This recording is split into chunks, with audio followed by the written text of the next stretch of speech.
Good morning बच्चों। Today we are going to study gaseous properties of matter, right. तो इसमें हम पहला लॉ पढ़ रहे हैं, बॉयल्स लॉ, जिन्होंने एक्सपेरिमेंटल डेटा दिया था फिर उस पर रूल बन गया। तो बॉयल्स लॉ होता क्या है? सपोज करो, प्रैक्टिकल एग्जांपल है, आप कोई सिरिंज लो, ठीक है, उसका जो नोजल बंद करके आगे से और फिर आप पीछे से पिस्टन उसका प्रेस कर रहे हो, उसको प्रेशर दे रहे हो, ठीक है। तो क्या करोगे, जब आप प्रेशर देते हो तो थोड़ा तो पुश होता है। जब पुश होता है तो अभी नोजल पे आप देखोगे बहुत ज़्यादा प्रेशर हो जाता है।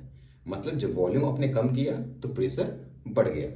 और अगर आप छोड़ दो पीछे से पिस्टन तो क्या होगा, पीछे फिर से वो ढकेलता है, तो क्या होता है, आपका प्रेशर, वॉल्यूम थोड़ा बढ़ता है तो प्रेशर कम होता है। मतलब प्रेशर बढ़ रहा है तो ये कम हो रहा है, ये बढ़ रहा है तो ये कम हो रहा है। मतलब एक दूसरे के इनवर्सली प्रोपोर्शनल है। तो अगर इनवर्सली प्रोपोर्शनल है तो P1 V1 equal to P2 V2 equal to Pn N1। मतलब ये कुछ भी, सॉरी, ठीक है, ये हो गया। ये आपका है बॉयल्स लॉ। अब इसमें एक एग्जांपल हम लोग बहुत अच्छा सा एग्जांपल देख लेते हैं। क्या है, माइक्रोस्कोपिक लेवल पे आप देखो कि क्या हो रहा है, क्या रहा है। देखो सिंपल सी बात है। अब मैं कह रहा हूँ कि जब आप प्रेशर बढ़ा रहे हो तो वॉल्यूम कम हो रहा है। कैसे कम हो रहा है? सपोज करो गैसियस एटम्स हैं, उसमें गैसियस मॉलिक्यूल हैं, ठीक है, उन रैंडम इधर उधर मूवमेंट कर रहे हैं, बहुत ज़्यादा मूवमेंट कर रहे हैं। अब सपोज करो जिस सिस्टम में है, वो सिस्टम सराउंडिंग मैंने बताया था।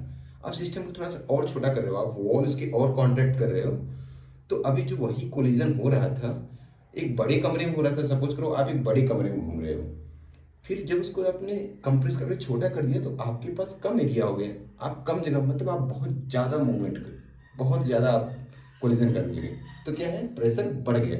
और छोटा करोगे तो और को बढ़ेगा। तो मतलब कहने का मतलब जैसे जैसे आप प्रेशर सॉरी, जैसे जैसे आप वॉल्यूम घटा रहे हो, कम कर रहे हो, डिक्रीज कर रहे हो, आपका प्रेशर बढ़ रहा है। ये है आपका माइक्रोस्कोपिक लेवल पे। आप ये समझ लो कि मतलब प्रेशर अगर आप बढ़ाओगे, सॉरी, वॉल्यूम से समझो, वॉल्यूम आप अगर कम करोगे तो प्रेशर आप बढ़ाओगे।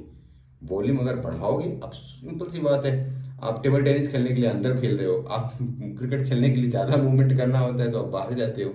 लेकिन अगर छोटे से घर के अंदर क्रिकेट खेलना हो तो प्रेशर बहुत ज़्यादा होगा। प्रेशर तो ज़्यादा होगा ही, 11 लोग खड़े कर तो प्रेशर नहीं होगा, बहुत प्रेशर होगा। तो वही है, सिंपल सा लॉजिक है कि अगर वॉल्यूम कम करोगे तो प्रेशर बढ़ेगा और वॉल्यूम ज़्यादा करोगे तो प्रेशर घटेगा। ठीक है, अब एक ग्राफ समझ लो आप, पी और वी में। अब जैसे मैंने एक टेम्परेचर ले लिया, किसी एक टेम्परेचर पे, यहाँ पे ही समझने वाली बात है, जैसे जैसे टेम्परेचर आप बढ़ाओगे ना, ये मैं फिक्स टेम्परेचर पे कर रहा था सर, फिक्स, जैसे ही टेम्परेचर बढ़ाओगे आप दोनों प्रेशर और वॉल्यूम दोनों बढ़ेगा। ये मान के चलो अब कि अगर आप टेम्परेचर बढ़ाओगे तो, अब किसी एक टेम्परेचर T1 पे आप ले लो, T1 पे आप देख रहे हो इन्वर्सली है ना, इन्वर्सली का जो ग्राफ होता है ये आइसोथर्म ऐसे ही जाता है। आइसोथर्म क्यों बोल रहा हूँ, मैं एक फिक्स टेम्परेचर की बात कर रहा हूँ। लेकिन अगर टेम्परेचर आप बढ़ाओगे तो ग्राफ आपका ऐसे ऐसे जाएगा। जैसे टेम्परेचर